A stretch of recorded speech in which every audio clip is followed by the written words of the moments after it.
Dicky the mechanic here. Going to go replace a high pressure fuel pump on a '08 Mini R56 engine, suggested by Bimmer dude. Seems pretty easy, so I'm going to go ahead and do it with no experience. I am not a licensed mechanic, but just to show that you can do it yourself, I'm going to take his recommendation and try it myself and see if I can get that completed today. So let's go see how bad this car is. Here's the car in question. Let's get a start.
To start, you have to remove the intake.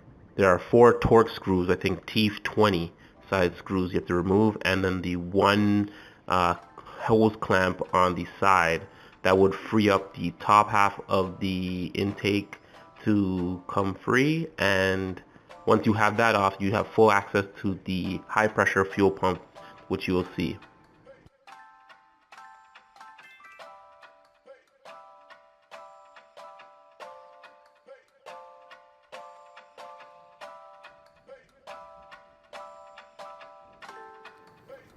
I know somebody will notice that this is probably a later clip because I don't have my jacket on, but I should have started by removing the battery first before doing any other modifications, because obviously dealing with electricals and unplugging things, you should make sure that you don't short anything by plugging it in wrong or forcing anything. So you should always disconnect the battery first before you start, because you are dealing with something that is electrical.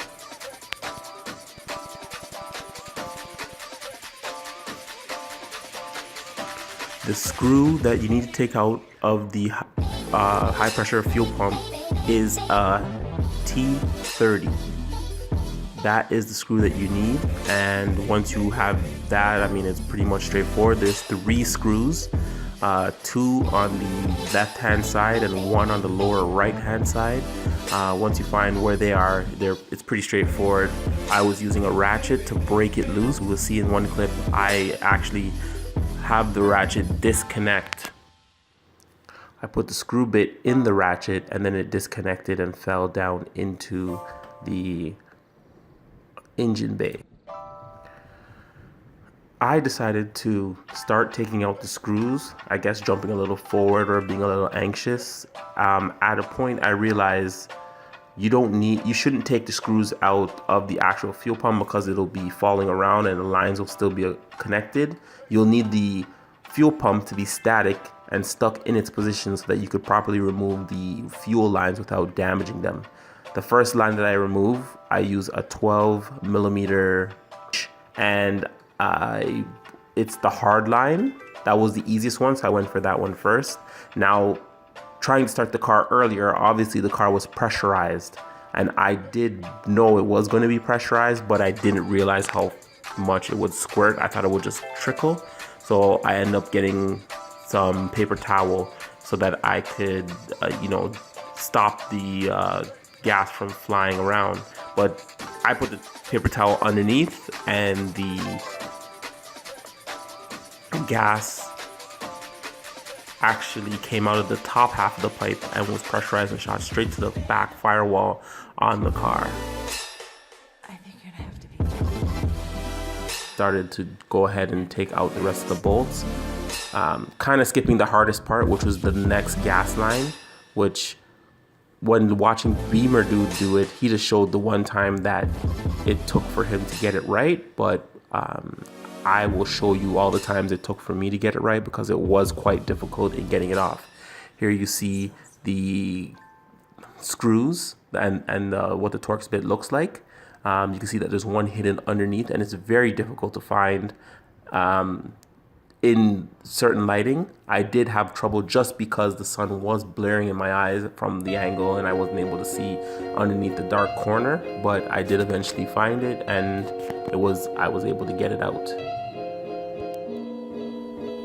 Here I realize I probably should take off the last gas line first, because I do not need this thing flopping around as I try to get these two ends into the hole. As you can see here, I'm trying to use kind of a pick and I guess a screwdriver, try to put it in the two holes and yank it off. I didn't realize that you actually need to squeeze it simultaneously. So as you'll see later, I actually used a pair of vice grips, but the ones with the ends, there it is in slow motion. And once I squeezed it with the vice grip and pushed in I used an Allen key in the other end to simulate screw what Bimmer Dude does, if you want to look at his video. Then I was able to get it out. Bimmer Dude advised to use a screw, but I felt that my hands were a little too big for the screw, so I used an Allen key. All you really have to do is keep pressure on the hole on the right hand side, and then squeeze the whole thing with the vice grip, and while pulling at the same time, it should release itself and become loose and fall off.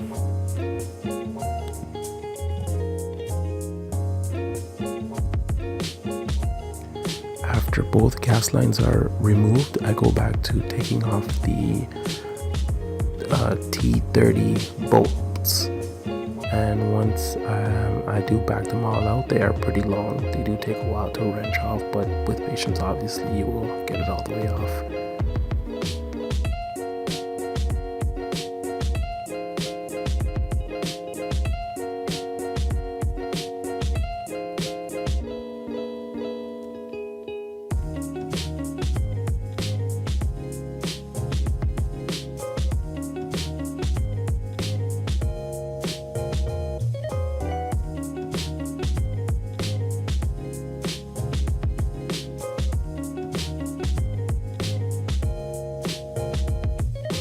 Here is a comparison between the new and old high pressure fuel pump.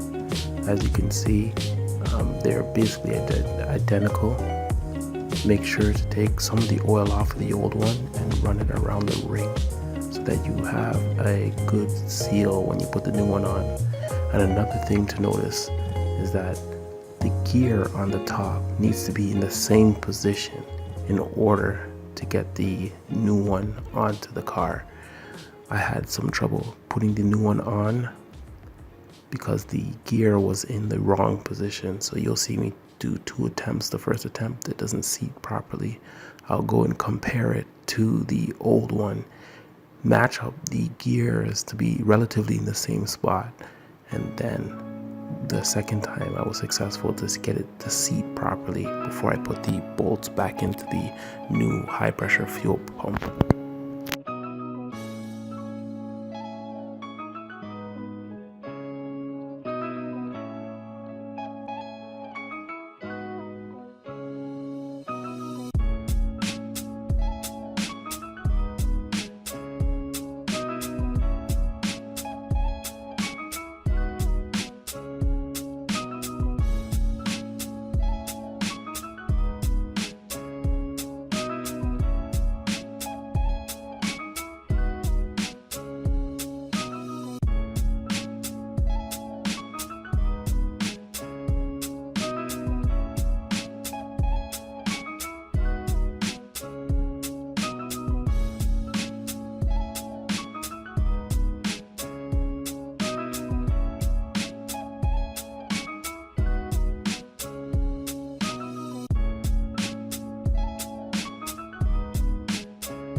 line clicks back into place and the hard line, you just need to bring it back into the new fuel pressure pump and get the bolt to thread without you ruining the threads on the bolt. So be very careful to do it by hand for the first few threads. Once you do have it on by hand, grab your 12mm and wrench it back until it's tight.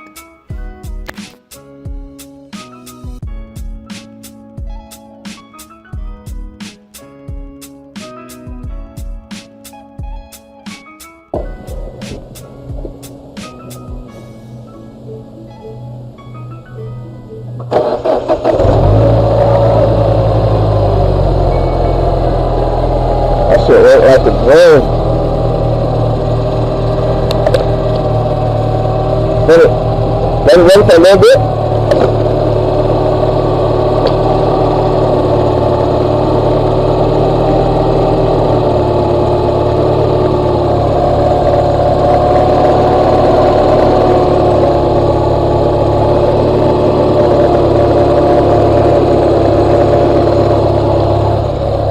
Love it?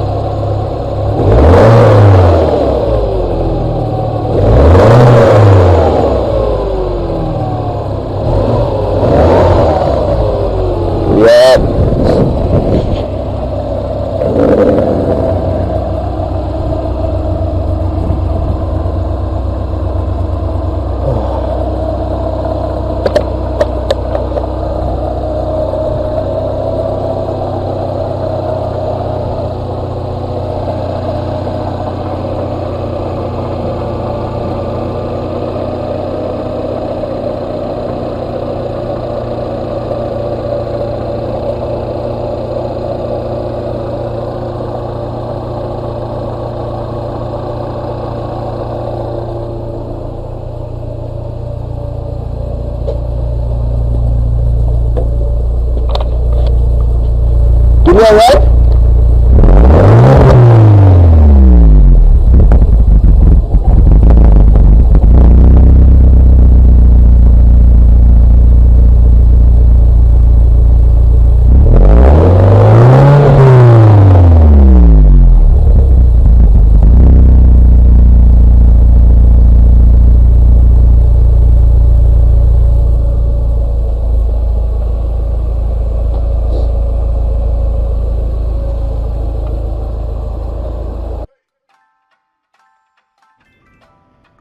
And there you have it. The high pressure fuel pump worked. It's a refurbished brand new fuel pump with a 3-year warranty. Link is in description. This you're looking at now is my next project. Saved about $1,500 executing this project by ourselves. The customer paid about $500 for the high pressure fuel pump, Canadian, because we're in Canada. It's $380 US. As for the new project, please leave comments below. Hit that like button, subscribe for more.